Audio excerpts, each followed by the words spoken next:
What's good, gang? It's your man, it's your homie, it's your boy,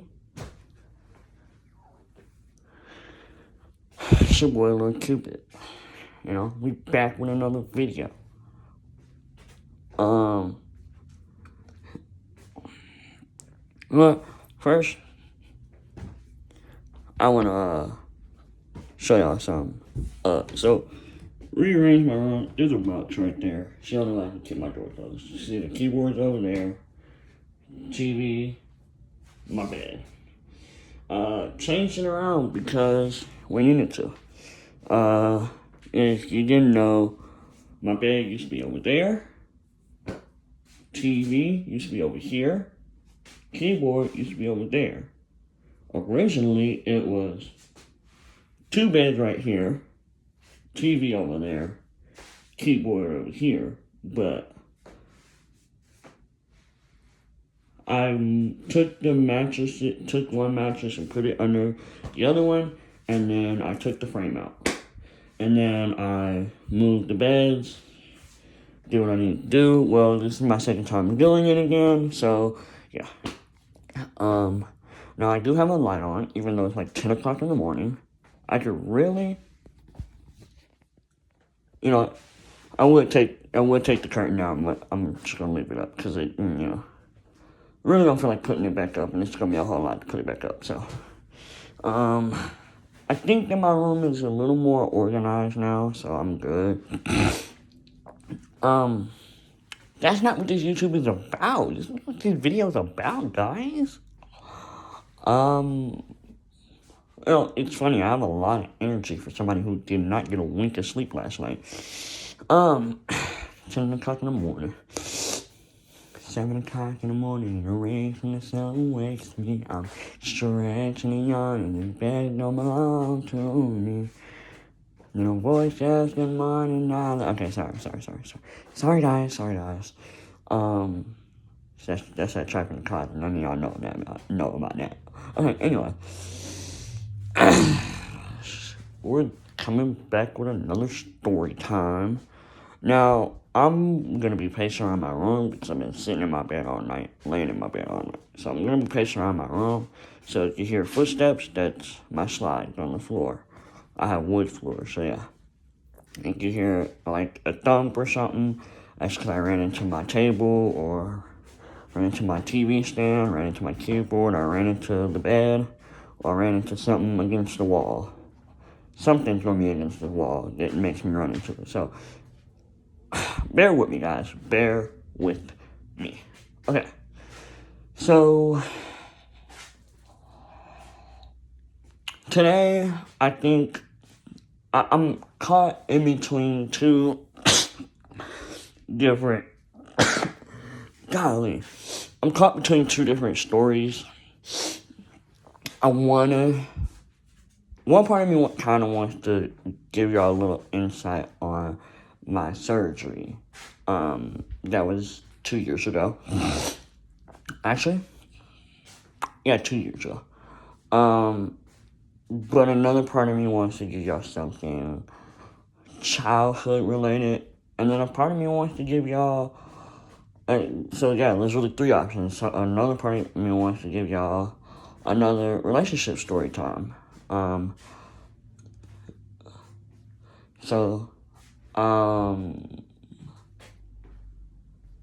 know what? Let's go with the surgery. That one's more inspiring, per se. Okay.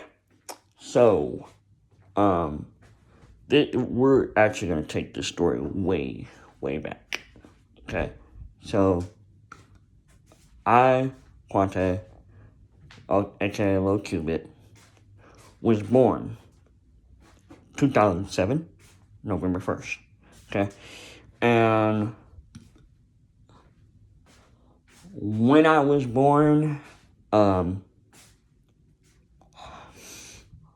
something in the universe immediately said, no, Quante has to go. So, Quante was on the verge of, losing his life when he was born. The Grim Reaper said, Yeah, hell no, little boy. You're 9. Come here. Come here. You're coming with me. And so so the doctors did a lot of stuff. They did a lot of, and you're gonna realize that I'm paraphrasing a lot of this because I'm going off of what my mother says because I don't remember most of this stuff. I'm also going to be making a lot of lighthearted jokes about the situation, without every situation, because I'm the type of person where I make fun of y'all seen. I have a feeling that most of y'all have seen Kevin Hart laugh at my pain. That's what this technically is. Laugh at my pain. Literally. Come on. Just laugh at it, okay? So that's why I'm going to be making jokes out of everything that happens here. So,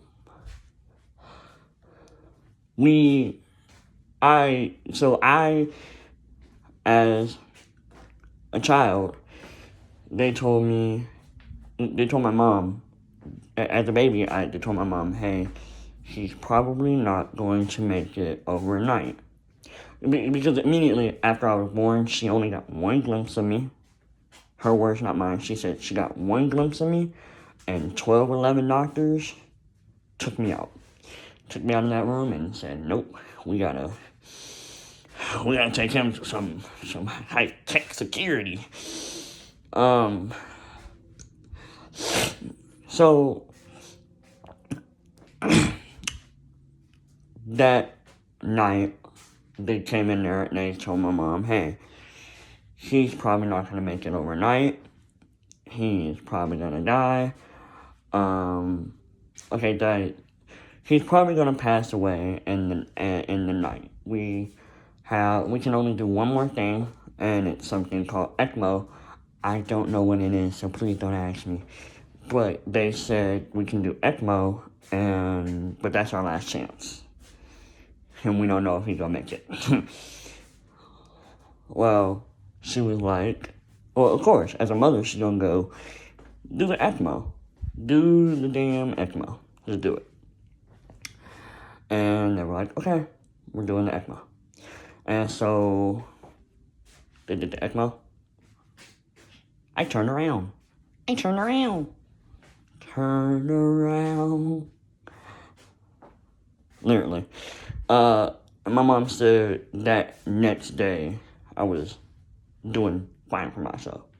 Now, I spent a couple months in the NICU because I was so underdeveloped. And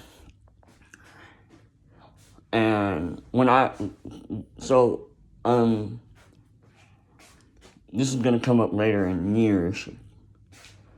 You know what, we're just gonna go with timeline. Go by timeline. So, I already have all these things wrong with me. As I was born with glaucoma, cataracts, and retinal detachment. Sorry, I heard a noise and I got scared a little bit. Retinal detachment, cataracts, and glaucoma in both eyes. My eyes were so blue from the cataracts, like crystal blue.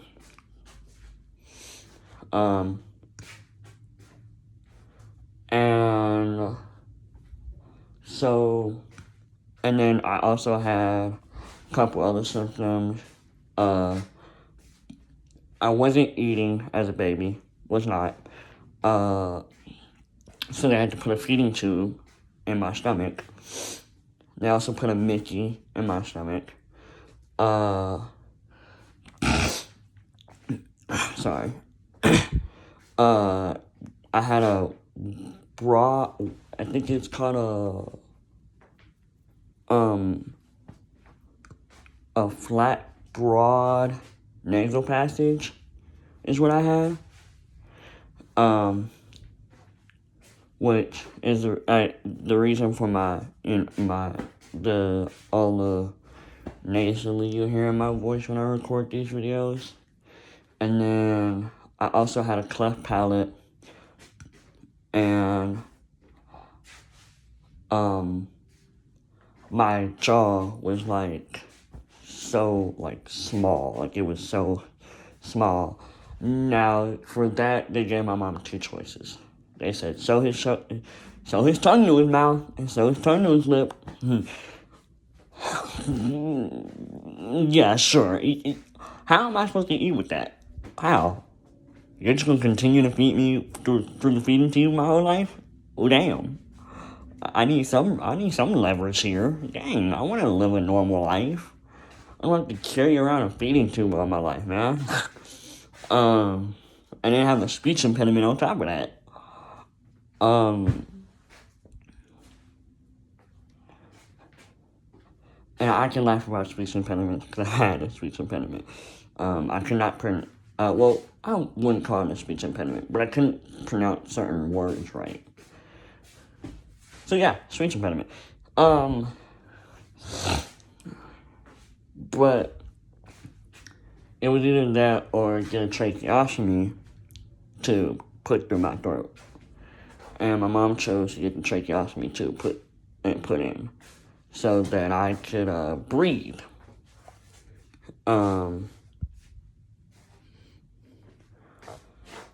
So they did that. Now, I was a slow learner. I did not talk until I was 4. I did not walk until I was about 2, 3, around that area. I didn't crawl until I was about 2.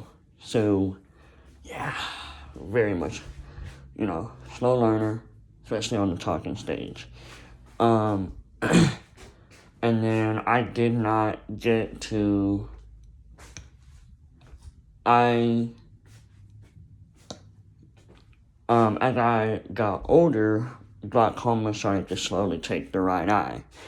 And so, we removed the right eye. Now, about a couple weeks later, I had to go back in for surgery because I crushed my lens in my left eye. I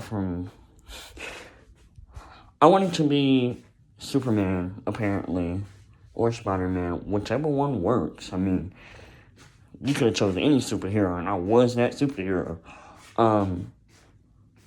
And my grandmother had a deep freezer, and don't know how I did it. I think my mom said I used boxes. Smart little 2-year-old I am. I climbed up those boxes, jumped off that deep freezer, and yeah, hospital trip. Now as all this is going on, I'm still trying to, we're still trying to get me in school, things of that nature. Make sure my insurance is okay and things of that nature. So, going into school, they said, we're going to put him in special ed. Now, technically everybody at my school at least is special ed. We're all blind, completely blind. Some of us do have autism, some of us don't have autism. Some of us have ADHD, some of us don't. Some of us have ADD, some of us don't. Some of us have hearing problems. I'm one of those people. I wear hearing aids. Just never see them because I'm wearing the headphones. My mom hates that. Can't count the many times I've heard, why a school called me talking about you ain't wearing your hearing aid? I'm like, I'm sorry, Mom. Now, the hearing aids that I had before were very uncomfortable. That's one of the reasons why I stopped wearing them. Another reason was because they stopped working about a year in. No. It was a couple years before they stopped completely working. They were working for I don't remember when I got those last pair of hearing aids, but they were working good for a while, and then, I don't know, one day, something started to happen to the right one, and then slowly that one went out. And then something started to happen to the left one, and slowly that one out, and so I was like, dang. And I was scared to tell my mom, because I'm like, she's gonna kick my ass. And I ain't trying to have that.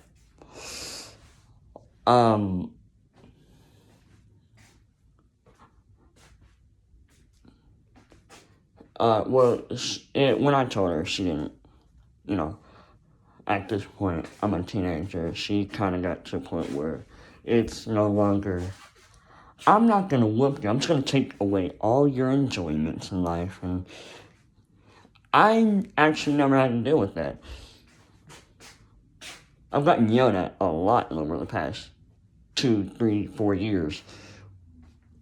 Ever since I've become an actual teenager, my mom only yells at me. She's never taken my phone or anything like that. But I mean, I never given her a reason to, so it's like kind of, yeah. I don't really give her a reason to take my phone. I just give her a reason to yell at me. My dumb decisions don't get me in trouble with my phone. They get me in trouble with either my mouth or whatever I'm wearing or whatever's going on with my hair or me not wearing something or me not doing something, or me spending too much money. It's never really anything crazy.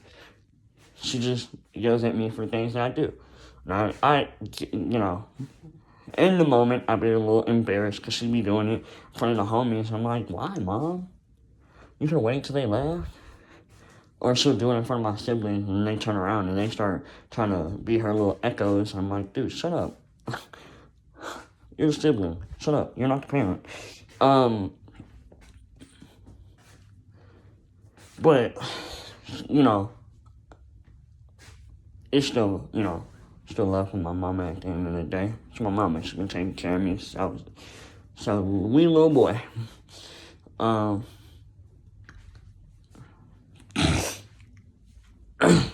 So, yeah. They put me in special ed. And as I got older, they kind of, I was doing great. I was doing better. I could actually read. I could actually write somewhat.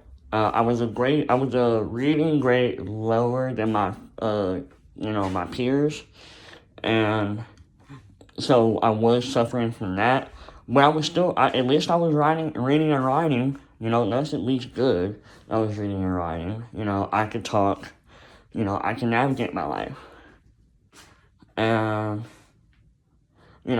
it's at this point that I can actually, eat for myself, everything like that. So, when I was around 7, they took my feeding tube and my Mickey out. Well, actually, no, I think my mom said they took the Mickey out at 6 and the tube out at 7. Now, what is that thing called? Tracheostomy, that got removed around the age of 5 or 6 too. So that one was being removed around those years. But, so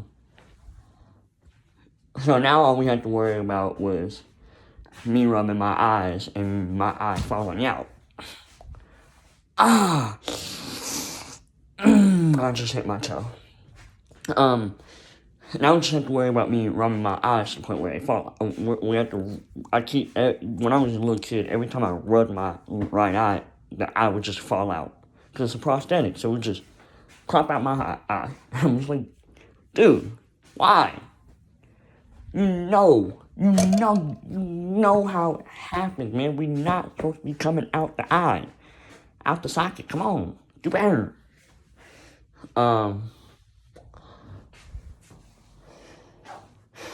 But we kind of just dealt with it as it came. You know what I'm saying? Now I will admit, as a young jit, I was scared of the dark. So you always had that happening. So yeah. Now as I grow older, I'm really trying to shorten this as best I can and get to the meat and potatoes of everything. So kind of just starting off with medical history right now. So yeah, y'all just bear with me. So around 9 or 10, no, I don't know how to calculate ages at this point with time span. So we're just gonna say first or second grade, and then it right here. So around first or second grade, we went to get genetic testing, and my mom, we got genetic testing on me. And it took them 2 times to get genetic testing, get blood work, which hurt like a.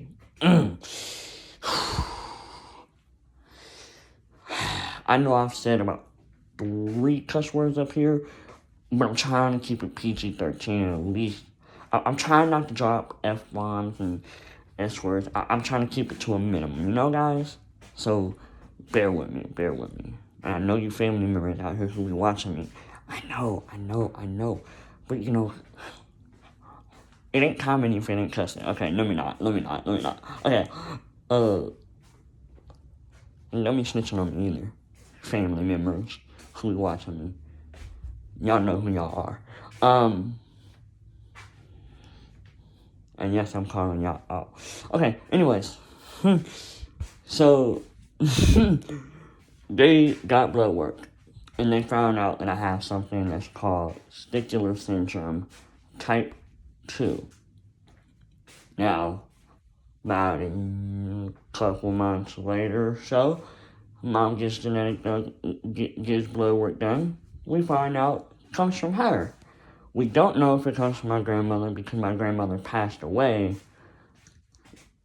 But as far as we know, and none of my uncles or aunts or my dad will go and get blood work.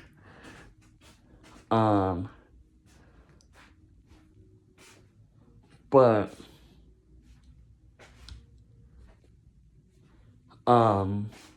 it's a possibility that my grandmother might have it, and it's funny because it all passes down to the middle kids. It's funny because it's been the middle kids.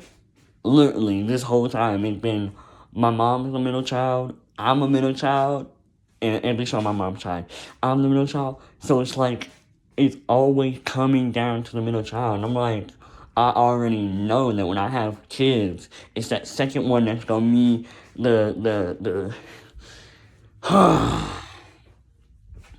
he's gonna be the superhero of the group. They trying to build his he gonna be the super villain of the group. He gonna be we're gonna be the ones trying to build his villain arc. We sitting there every single surgery talking about, you wanna know how I got these scars? My father had I wish I would. I wish my child would go pull some evil crap on me talking about some. You wanna know how I got these scars? Being the doctor's room, you better hush. We in the hospital. It's a great way to. It's a great place for you to get cut up in here. Nah, I ain't gonna do that to my kids. I know I would love my kids. That don't mean I'm not gonna sit there and annoy the crap out of them as they get older. That doesn't mean I'm not gonna sit here and try and scare my kid every moment I can. That also doesn't mean that I'm gonna go easy on spouses in the future with my kids. When my kids bring spouses home, cooked. Okay, I got off topic. Okay, cooked. Just know, future spouses of my kids, cooked. Literally cooked. You're cooked. And don't let me find out that you did my kids wrong. Because you're even more cooked.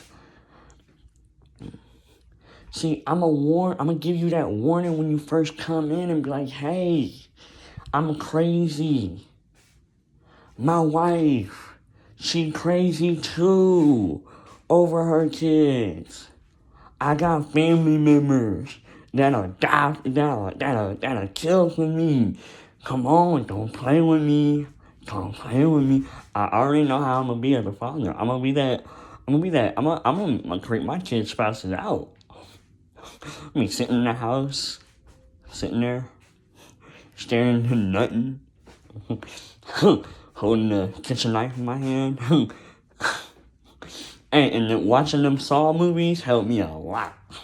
And it helped me learn a lot about the human body. So it makes it easier for me to take you through the lines out of John Kramer's book and start telling people, you know, the human body holds 10 ounces of blood.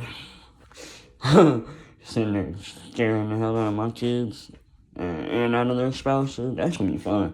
I'm gonna be a good dad, okay? Anyways. That's beside the point. Beside the point. Okay. So, as we get on and on, I know I got distracted talking about kids and shit and things like that.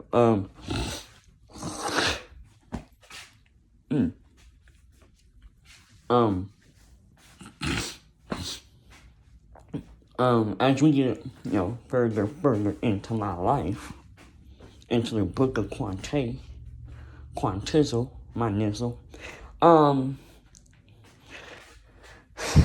for shizzle, my nizzle. Okay.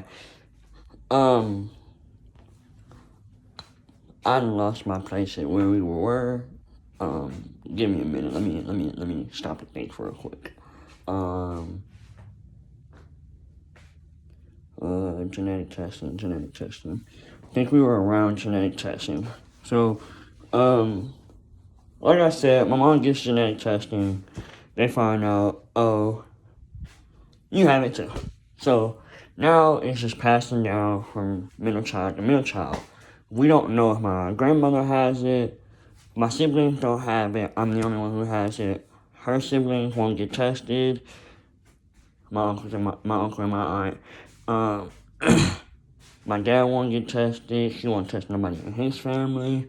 So we're kind of just at a rough patch. All we know is that me and my mom got it. So we also have, I have what's called Pierre-Robin, I think it's called Pierre-Robin syndrome. And that's what causes a lot. That's what makes all my stuff is much more serious than my mom. My mom didn't have to go through all the surgeries and stuff. I had to go through opening up my body. I had to go through people closing up my body. I had to go through people, removing eyes and trying to make sure that I'm alright. So, yeah. Now, we get into my 4th grade year, I think. Yes, my 4th grade year. And this is around the time, so this is around Christmas time. And they're telling us we're going to try a new laser eye surgery. And I was kind of like, okay, do whatever you need to, My mom was like, okay, we're going to try it. Tried it. Did not work at all. So,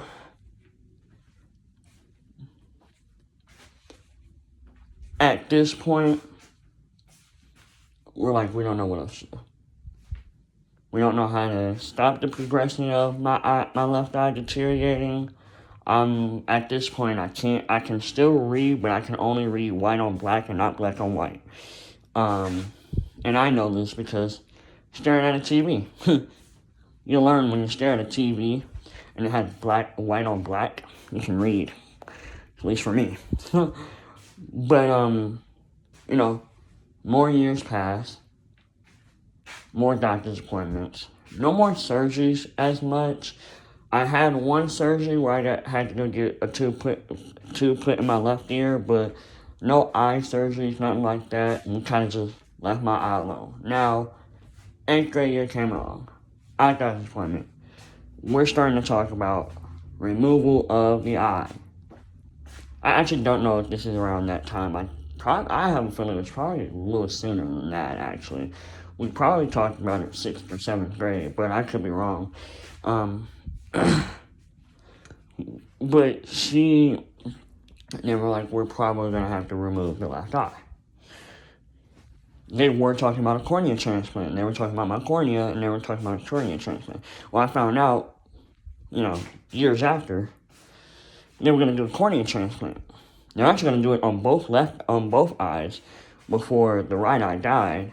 They were going to perform a cornea transplant on the right eye so that to see if it'll help, but that my right eye had already died, so they couldn't do it. So they were like, we could try it on the left eye. Well, never go with it because they said we can't do it because we're scared that the left eye is gonna burst. So, yeah, we're not doing it. Cool. We go on about our lives. Continue to go to doctor's appointments. No more surgeries, but doctor's appointments. A lot of doctor's appointments. Adding on medicine. Not take 3 different eye drops and an eye ointment and my inhaler, which I was already taking, and then my pill, which I was already taking. So just adding on and adding on. So then, I'm just like, nah. Okay, cool. So, around my 9th grade year, I'm talking to this girl, and me and this girl, even I'm a shy, oh baby, ain't got time with you. Sorry. Again, trying to keep it as PG-13 as I can. So, that 9th grade year rolls around, and I'm in this relationship with this girl.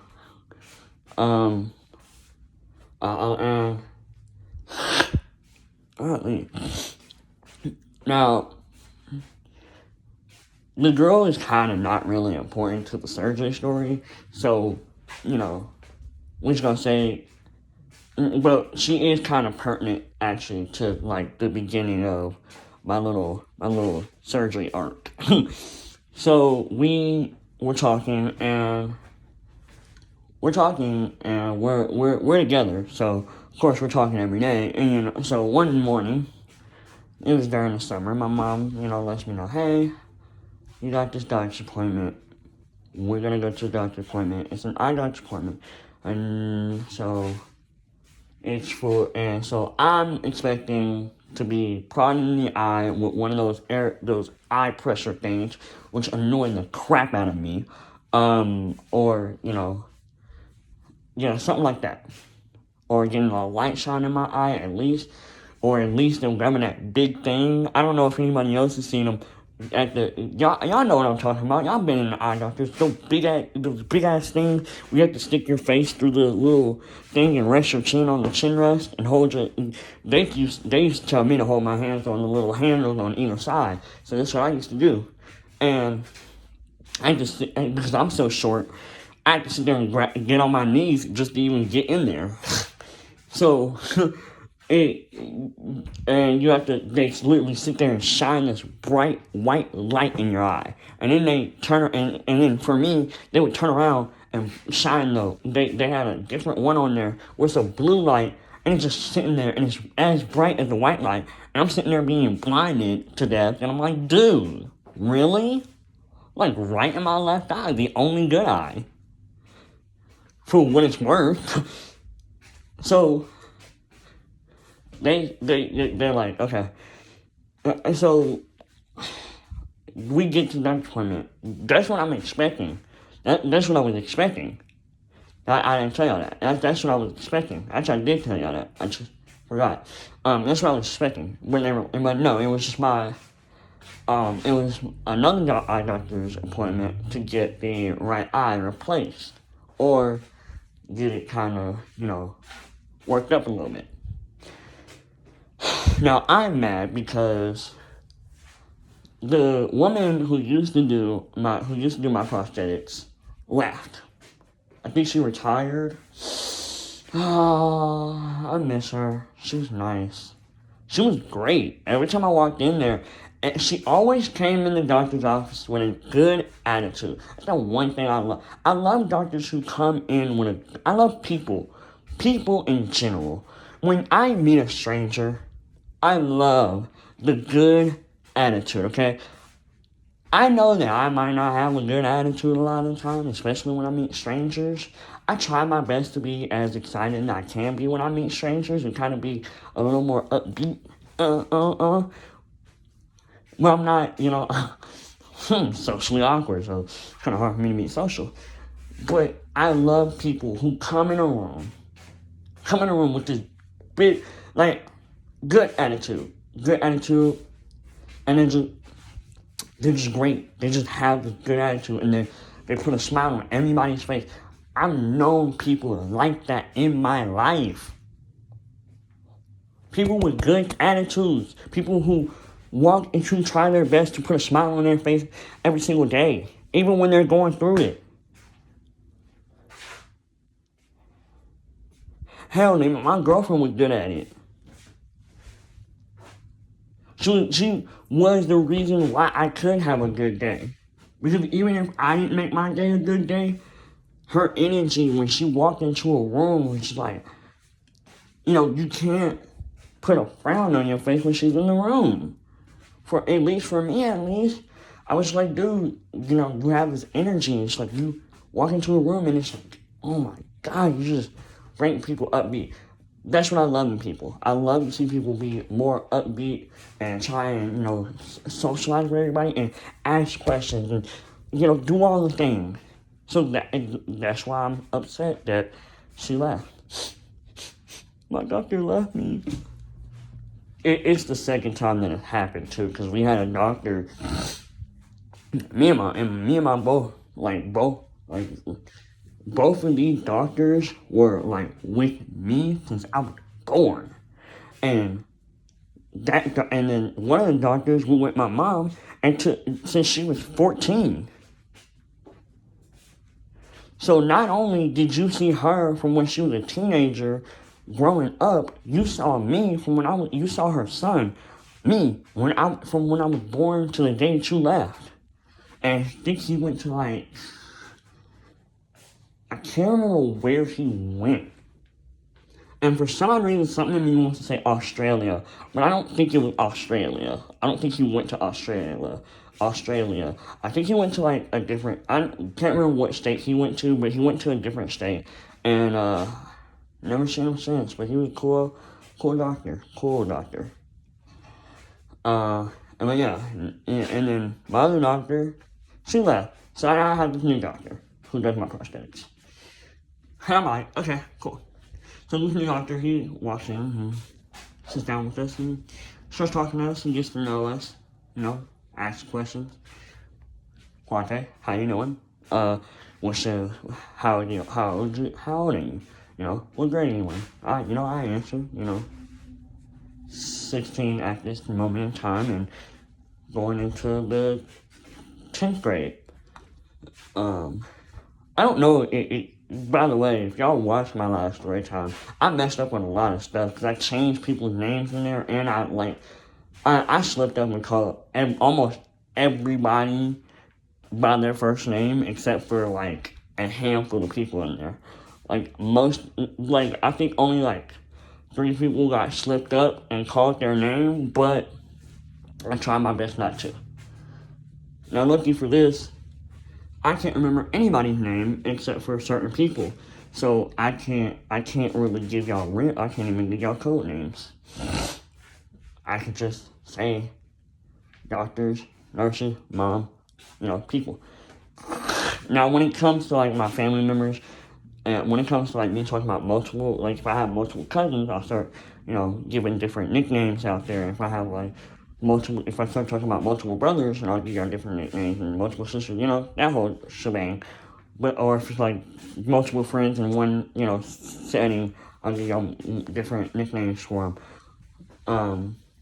But right now, we ain't really got to that part. So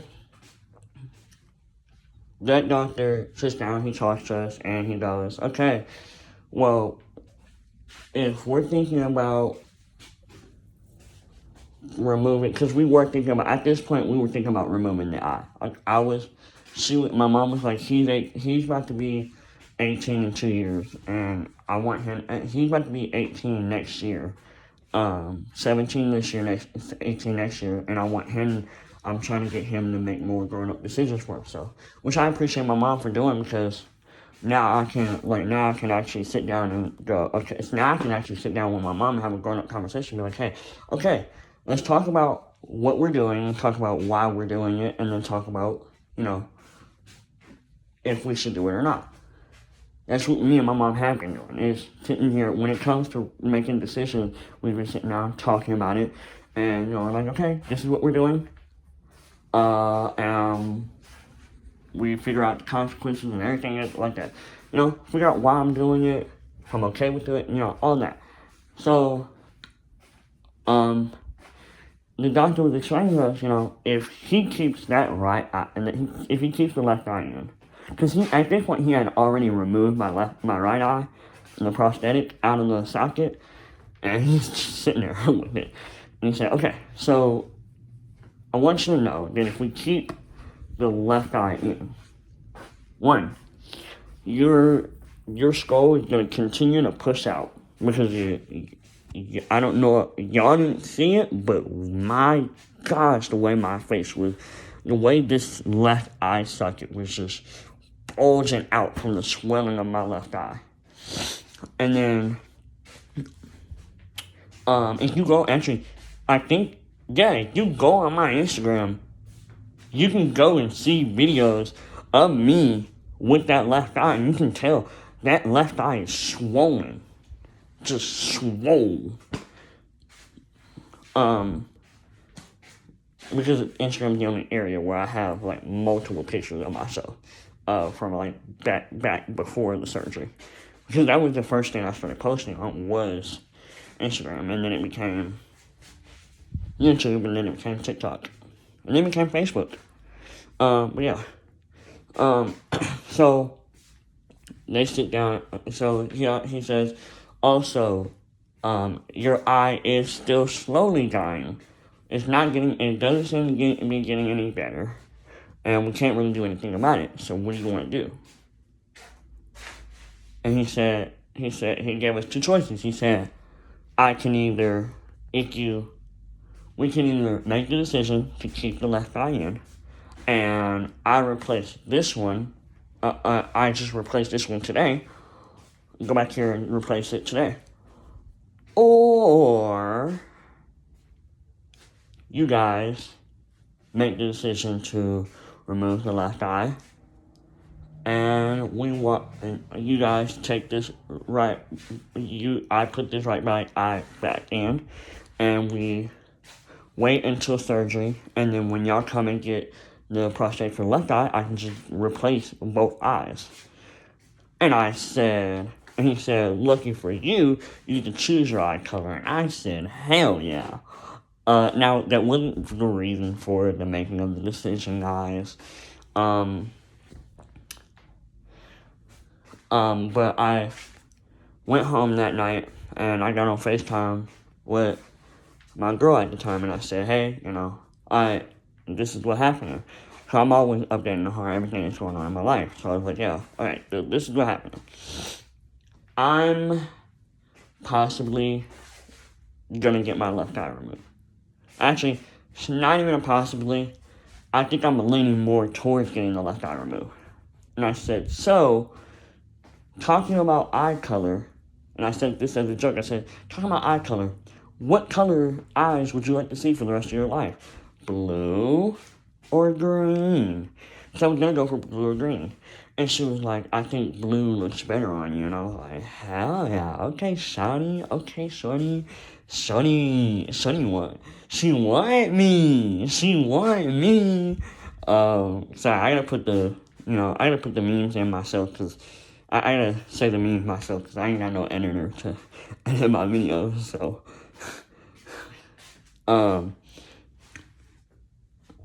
But she goes, I was like, okay, bet. So that's what I was going with. And I asked multiple other people, and they were like, blue. Blue's your color, dude. Blue is your color.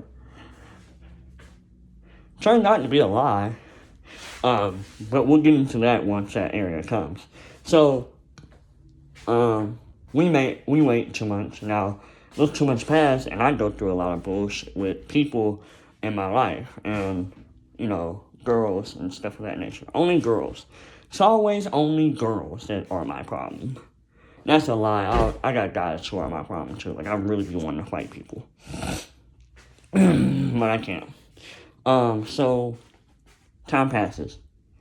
And they go, okay, so we're gonna get the left eye removed. So we go to a doctor's appointment, and I tell them we're getting the left eye removed. At this point, I'm not with the girl who originally told me to get blue eyes, but I'm still gonna get blue eyes because people still keep saying it suits me.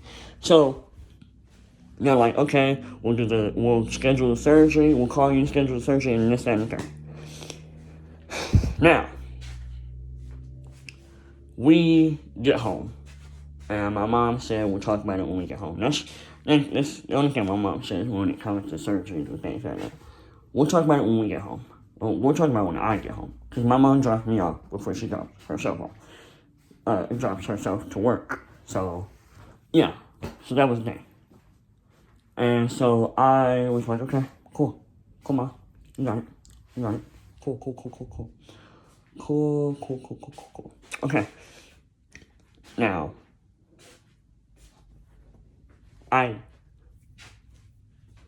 we get to this moment where we have the schedule of the surgery. And my mom says, hey, you're going to school the first week, but you're not going to school the next. I'm going to pull you out for the next 3 weeks. And I said, okay, you do that. She did 3 weeks so that, 1, we could have enough time to prepare, and 2, so that I would have enough time for bed rest. So, yeah. So, I go to school.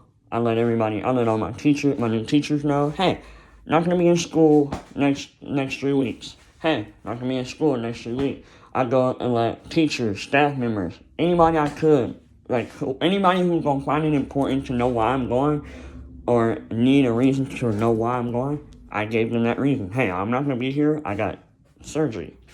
Everybody's like, okay, everything's fine. I'm like, yeah, I'm just getting my left eye removed. And they're like, why are you saying so casually? I'm like, nigga, what? It just getting my left eye removed. Like, I'm not even that scared. Like, I'm at this point used to surgeries. Just put me to sleep and do it already. Like, I'm used to this at this point. That became a lie. That became a lie smooth out of my mouth, I never said that to people anyway, but it became a lie, as I thought about it. I'm all cool on it, but on the real inside, I'm like, no, I'm not. Scary. Kind of scary. Because you gotta think about it, y'all. Going from, I can see other people's faces. I can go and scroll through my camera roll and look at people I care about. I can go and read a book if I wanted to. I can go and read text or try and read a text if I wanted to. But once that surgery happens, lights out. There's no more, I don't see colors, I don't see faces, I don't see lights, I don't see writing, I don't see anything. I don't see, you know what I see? A bunch of, I don't know what I see, honestly. You know what? Let's backtrack. Okay. But yeah, understand that I'm going from seeing to completely blind. So this is gonna be scary for me. This was scary for my family, and this was scary for everybody this was scary for all 8 of us. All 8 of us. It's a family of 8 at my house. Well, not at my house in general, but from my house to 2 streets down that way, it's scary for us. It's scary for people living in each house. Because we live here, and in 2 blocks down, my aunt lives there. It's scary to know that you're gonna lose your vision.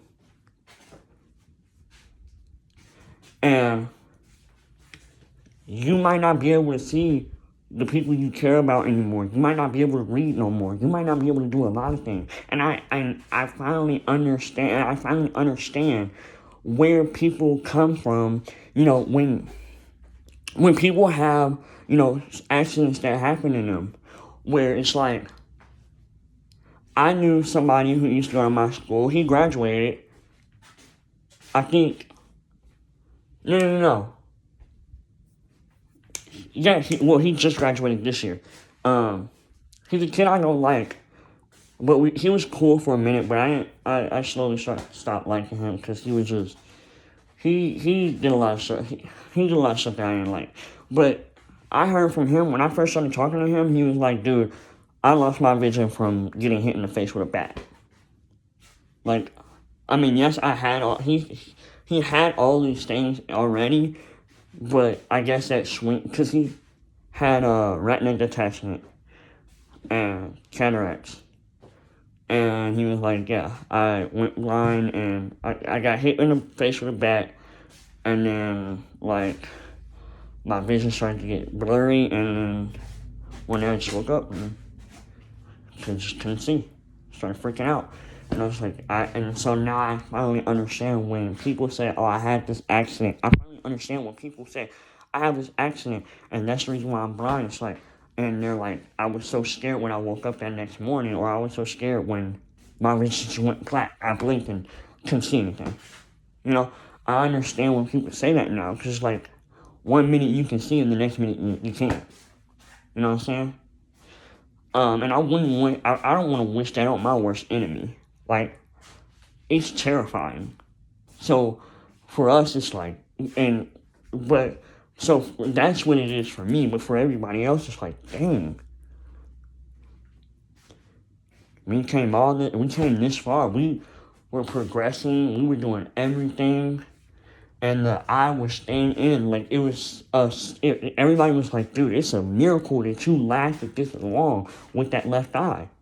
I mean, you've gotten hit in that eye on multiple times. You gotten hit in the face multiple times in that eye, and it still survived until now, until you made this decision. And for my mom, especially hard, because she's my caretaker, she's my mom. She watched me from birth to now. She watched me grow as a person, as a man. She watched me grow as a person, as a man, and learn things about myself and learn things about other people. And she also watched me progress medically too. She watched me from the day that they told her I wasn't gonna make it to now. She's watched me all this time. Nobody has seen more of my life than my mom. Nobody. Unless you're her best friend. But even my mom is probably the one person who's seen as much of my life as she can. My mom has seen almost everything unless I didn't tell her or show her. Because I was scared, or I didn't want to say anything, or I just was scared to say something or something like that. She's seen every part of my life, and she's seen me through my ups and downs. She's seen me through everything. My mom has always been there for me.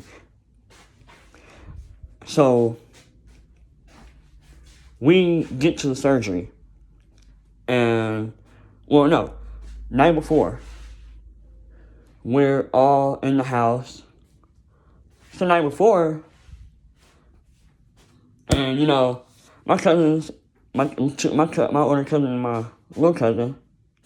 That's how y'all gonna know them as my older cousin and my little cousin now. My older cousin and my little cousin came over to hang out with me and my brother. And we all chilling. we all in the kitchen at first. And my mom calls me in her room and she goes, hey, she called me in there. And she called my name. Tay. That's what everybody calls me here. And I walked in there. She was like, hey, come in here. Sit down. Let's talk. She was like, so tomorrow's the surgery. And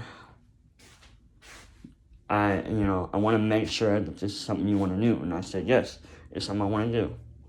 And she said, can I get a reason why you want to do this? And I said, well, Mom, I've already been going through so much pain with the left eye. For 2, it's destroying my skull. And for 3, it's killing the eye in general. And I'm not going to, I'd rather take it out now than have the risk of waking up one morning and actually being so surprised that I can't see anything. So she's like, okay. She said, is it something you actually want to do? And I said, yes. She said, you sure you're not being convinced or anything like that? I said, no. I'm doing this for me. So that I can get better. So that I know what I'm doing. So that I that I can prepare myself for life. And I didn't say all this, I didn't say all that last part, but that's kind of my sentimental, part of this. And so she was like, okay, well, we're leaving early in the morning, and she said, I want you to know that everybody wants to be here with you. Everybody wants to be at the hospital for you. And I was like, huh? She was like, yeah, everybody wants to be at the hospital for you. Now, we probably won't be able to bring everybody. We'll probably only be able to bring a couple people. And even my brother walked in the room, he was like, can I come? My mom was like, we'll see. And even he was willing to come and see me through surgery. And I was like, damn. My brother? My own brother. Now, granted, this is like my brother's. My brother had a villain arc as a kid. Okay, my brother had a villain arc. I'm telling you, bro, that man was a demon as a kid. But my brother has, over the past 3 years, y'all, I'd give it about past 3 years. Over the past 3 years, my brother has grown to be we're more of loving brothers than I want to fight you every single day brothers. Because that's what we used to be. We used to be bickering every single day. It was just hard for us to get along. But now, starting 3 years ago, he's just stopped with all the bickering. We kind of just stopped with all the attitude and stuff. It still affected us, because we shared a room. But outside the room, we kind of just some of my niggas. She about to do, probably about to make me something to eat. I ain't bet. I'm gonna be sitting here, chilling, wilding, cooling. I ain't bet. We sit in the kitchen, he cook, I talk, we sit there and talk while I play some music or something, or he got music playing and we sit there talking about just life in general. That's just how me and my brother became. We just became people who could talk to each other. So, now my brother's at this point where he's like, I want to come.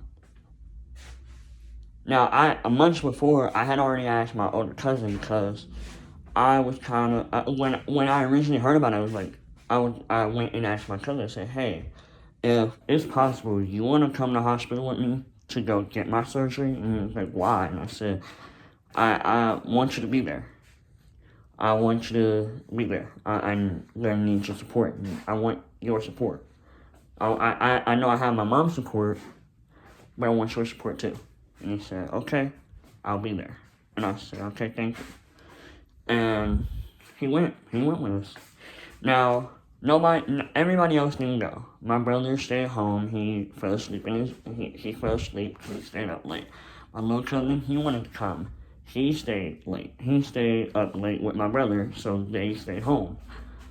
So me and my older cousin, we woke up early, and my aunt and my mom woke up early. And my aunt, yeah, I guess because my cousin was kept going with us, my aunt drove us. Because cheaper on us, you know what I'm saying? So, by the way, this is a Thursday, guys. This is a Thursday morning. And we're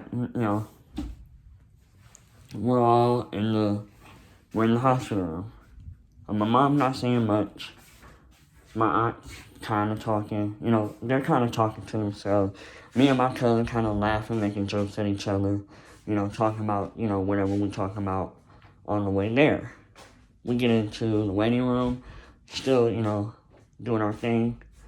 We get into the little room that they had us in for, kind of waiting to get prepared, put IV in and stuff like that, and get all the questions asked and get papers signed. So we're sitting here, and me and my mom I'm mostly asking questions to the doctor's asking me questions, and then my mom kind of just throwing herself in if she can, whenever I can't fill in for her. She's kind of throwing an answer out there if I can't answer it.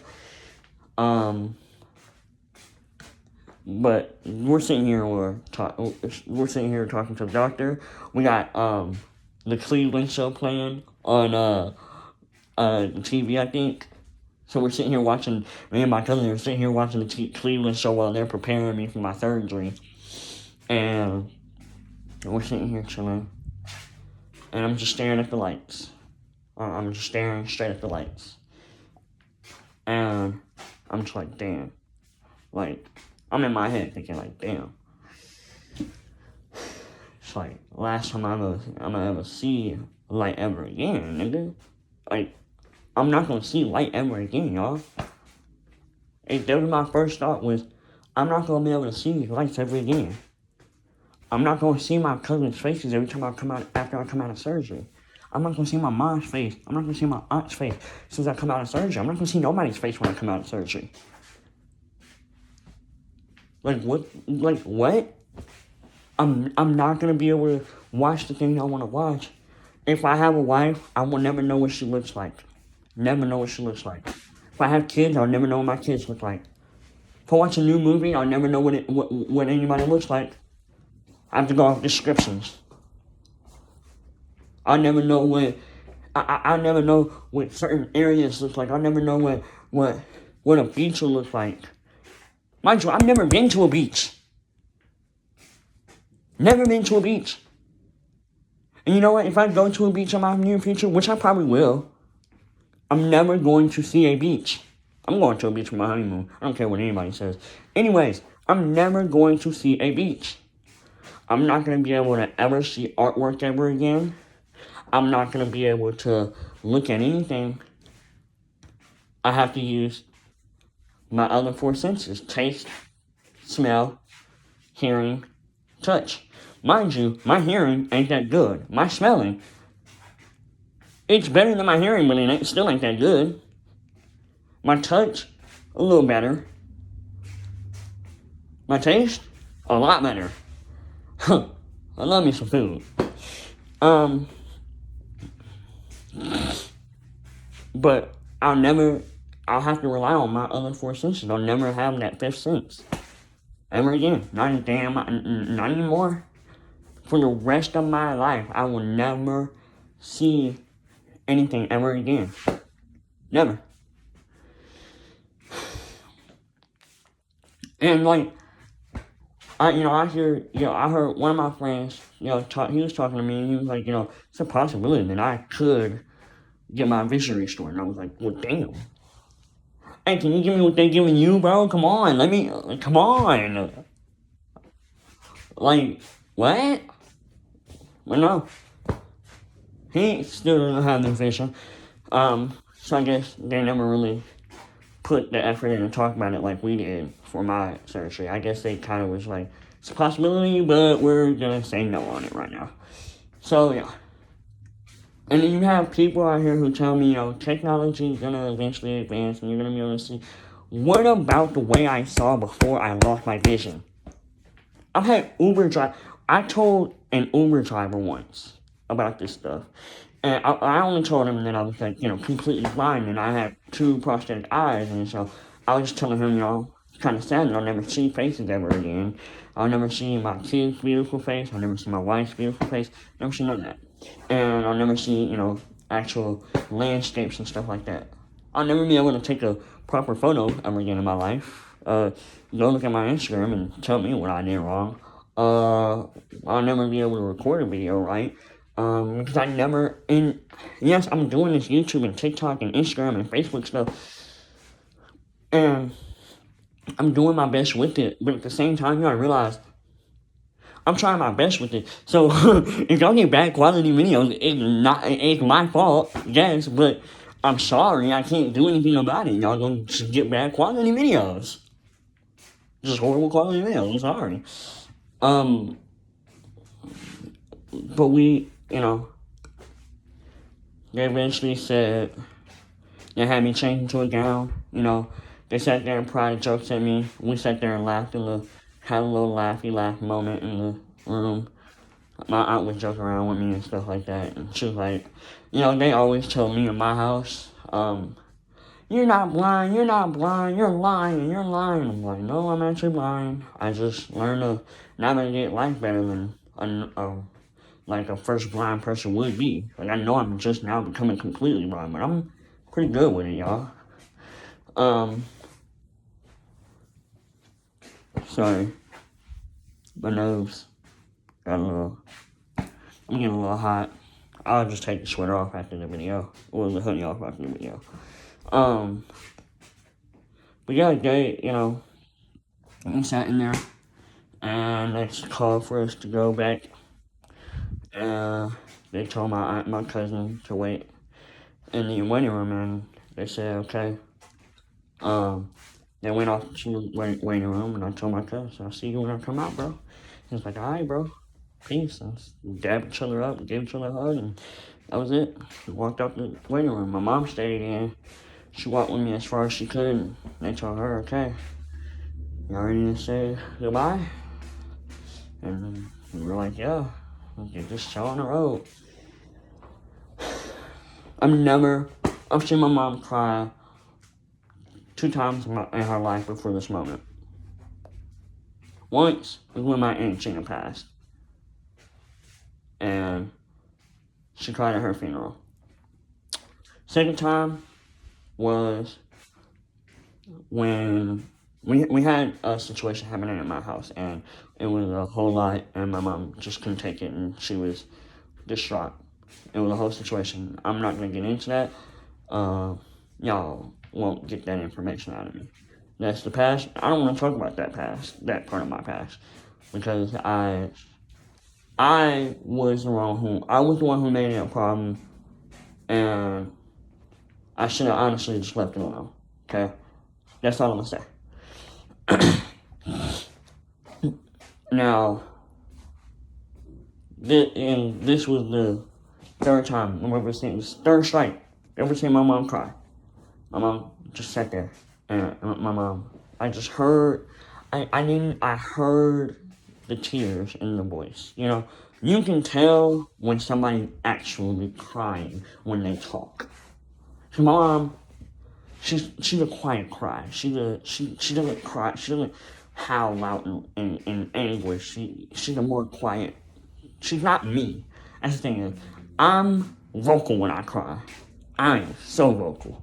You just hear it.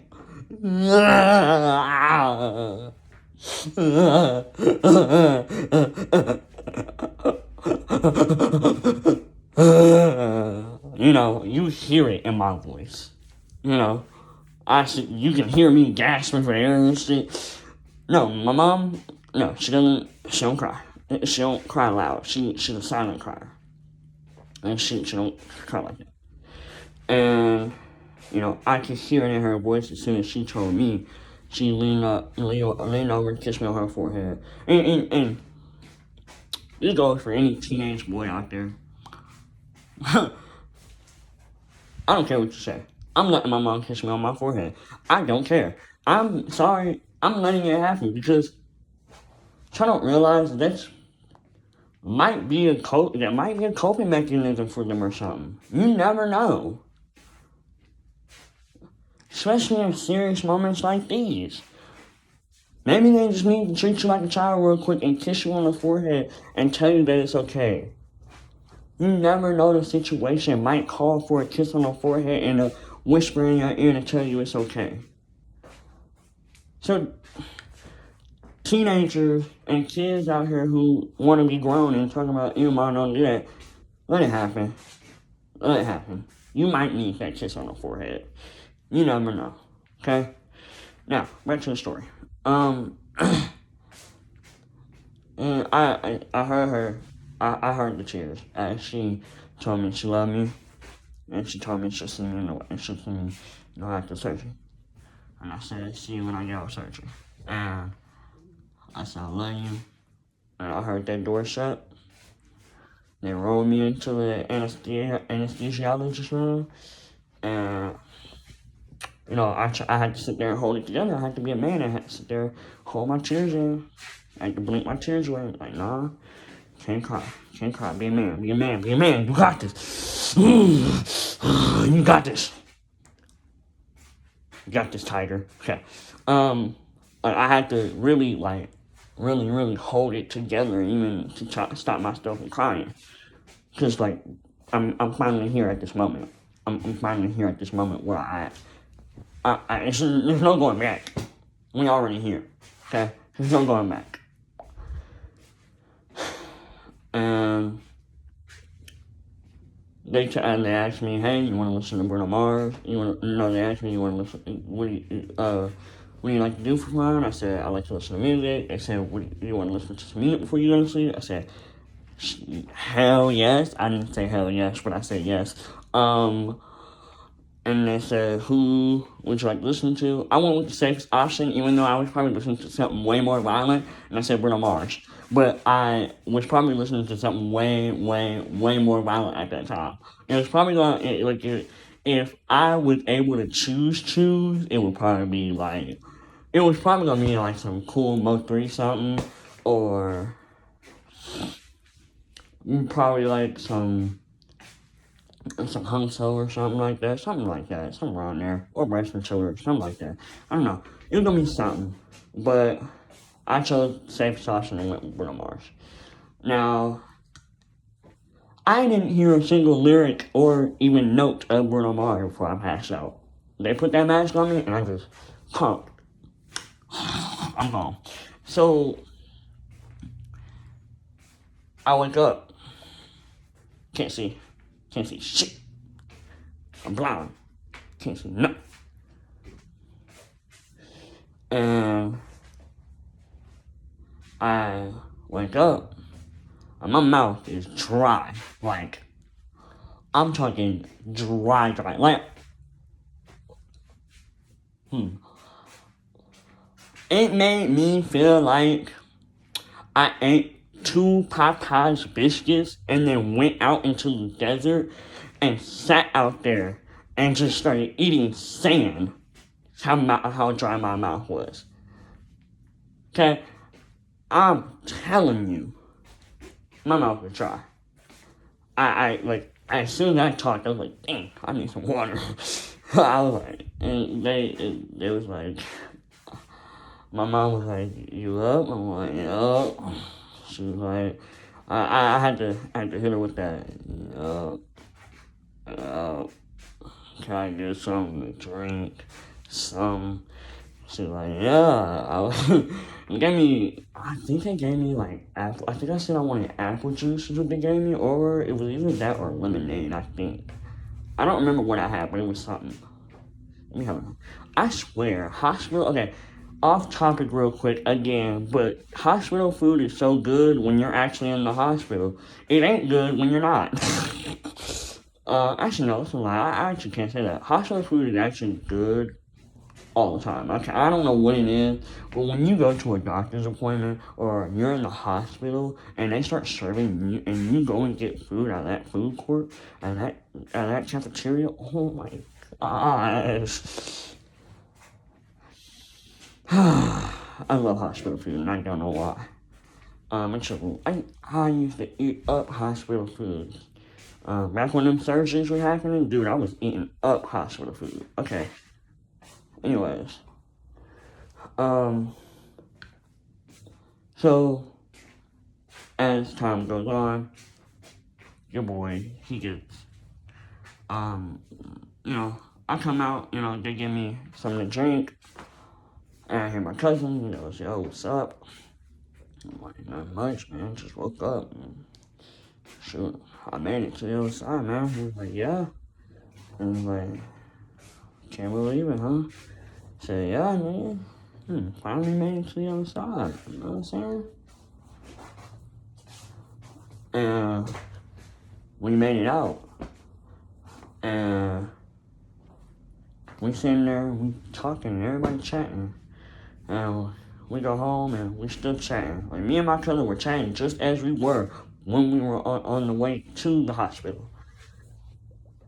And so we go and we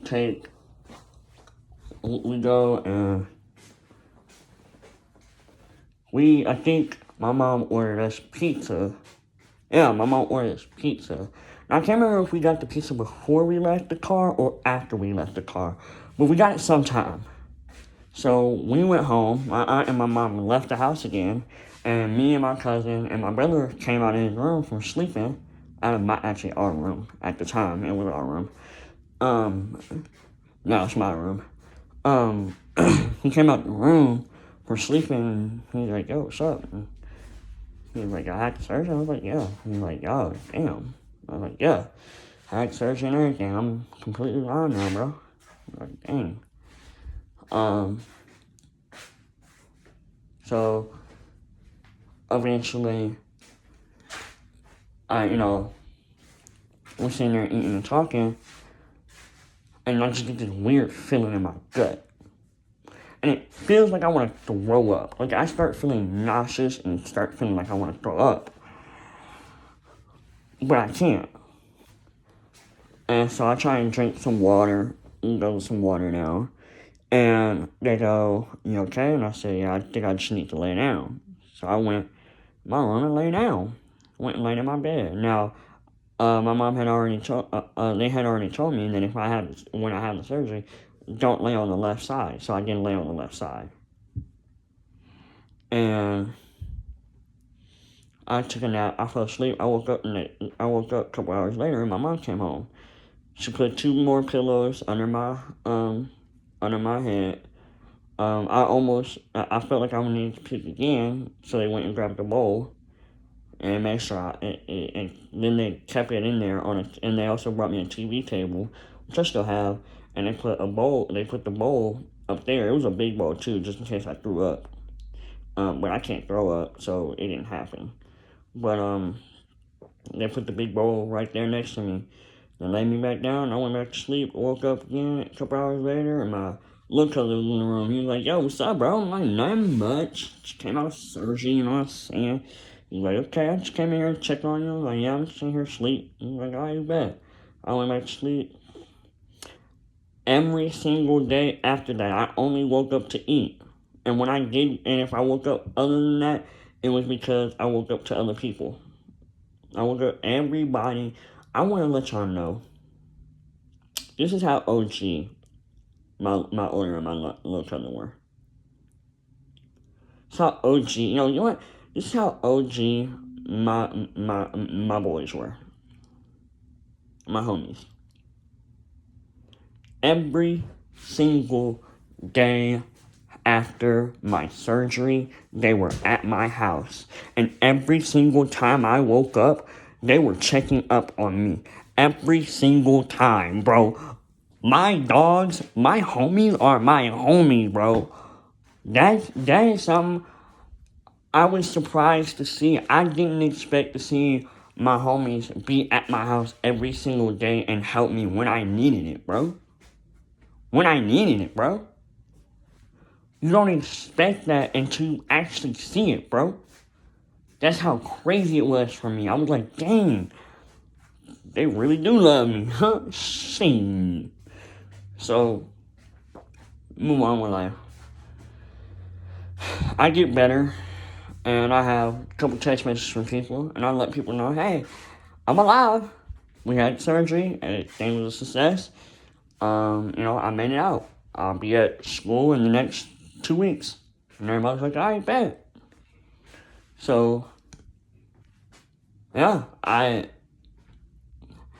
this was a very hard moment for everybody. My life has been hard from the day that it started, medical wise.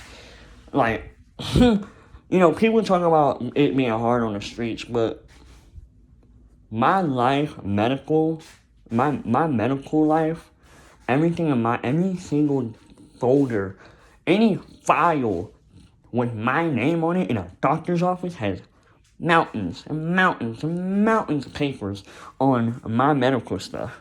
Because I'm such a medical mystery that I gotta try and figure out everything. Like, I'm gonna find clues and like this is a scavenger hunt.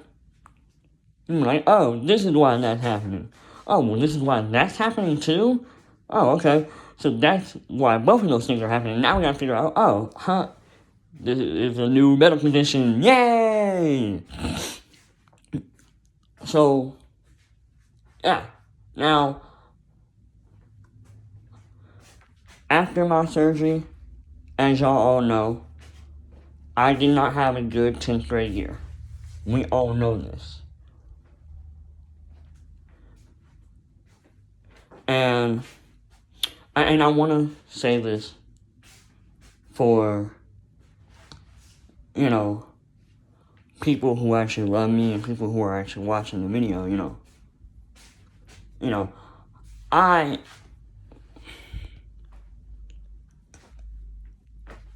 all my whole 18, nearly 19 years of life have been filled with ups and downs of medical bills and losing people and trying to get my life together and trying to live a normal life as a teenager while being completely blind, having hearing loss, and a whole bunch of other things wrong with me.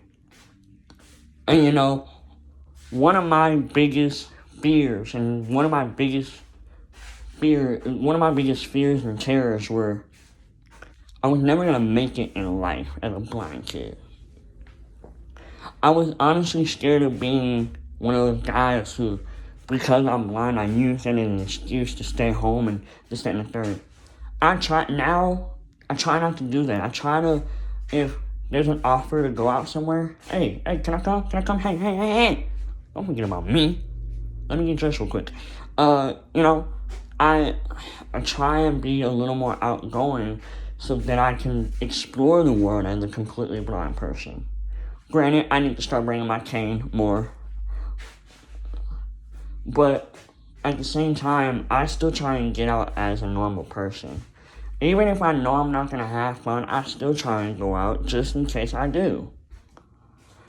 Like, I'm going to use two different examples here. One day, my friend took us to Main Event. And I did not have fun. We did not have fun. I could not do anything that happened. Could not do anything. Now, my senior trip, we went to an arcade place again. And I got irritated at somebody. And actually, I will say this. We went to a lot of places where we had to use our eyes and we had to look at things. We went to places where you actually had to look at stuff. And I couldn't look at everything. We went to an aquarium, for God's sake.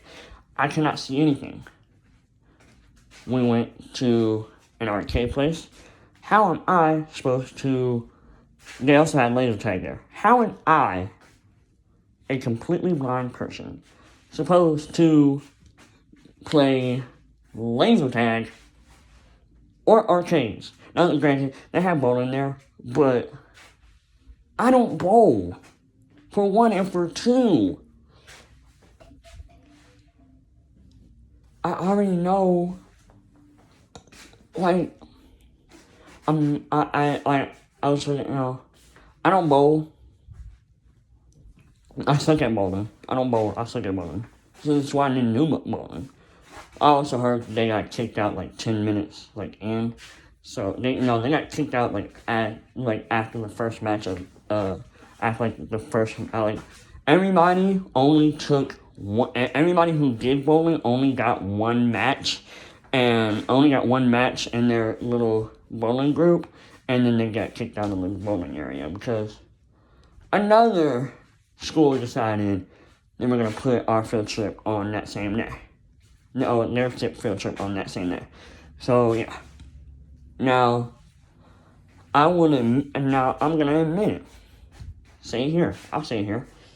I did not have fun on that trip. I did not. You know what I had fun doing?